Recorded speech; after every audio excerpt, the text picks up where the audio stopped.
So we've read the comments and there are people complaining that we haven't featured the Mitsubishi Destinator GLS and GLX and all the content we have been featuring is the GT. Well, we're sorry. Here it is. You asked for it. We're doing it for you. This is the Mitsubishi Destinator GLX, the entry-level variant that starts at 1,389,000 pesos. And it looks exactly the same as the other two Destinators, but you see the differences once you start looking into the details. So the first things that you will notice is that there is no front camera and radar block over here because this does not have any ADAS or a 360-degree camera.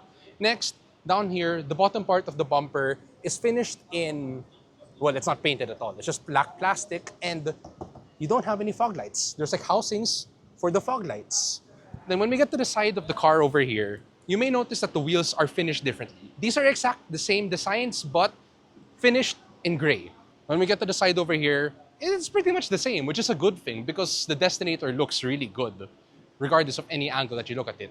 But the most interesting bit is when you get to the back of the Destinator over here. Unlike the GLS and the GT, you don't have the massive Destinator name sprawled out on the tailgate. Instead, it's been relegated to the bottom left over here. So you have this tiny Destinator badge over here, which it's a lot cleaner looking. And your rear bumper is unpainted as well with no parking sensors. Also, this is not a power tailgate, so lift up the tailgates yourselves. The differences inside the GLX are also very, very stark, but you have the same general design and, okay, look here. Over here, you don't have any soft touch materials. Instead, it's just hard plastic with gloss black strips over here.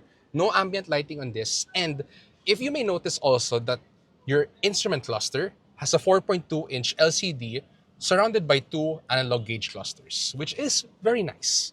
The infotainment screen is a lot smaller. It's an 8-inch infotainment screen with wired Apple CarPlay and Android Auto, but your infotainment UI is similar to the one on the bigger screen, so you're not losing out much. Obviously, you don't have the dynamic sound Yamaha premium speakers. Your aircon is, interestingly, it's manual. Then USB-C, USB-A, no wireless charger, and a large gloss black center console. Next, obviously, on the GLX and the GLS, you have very, very comfy fabric seats. These should be very easy to cover up with seat covers if you don't like them, but give them a try. They're very soft, very comfy. So everything in the second and third row is exactly the same as the other Destinators. You have your fabric seats over here, your two seat back tables over here.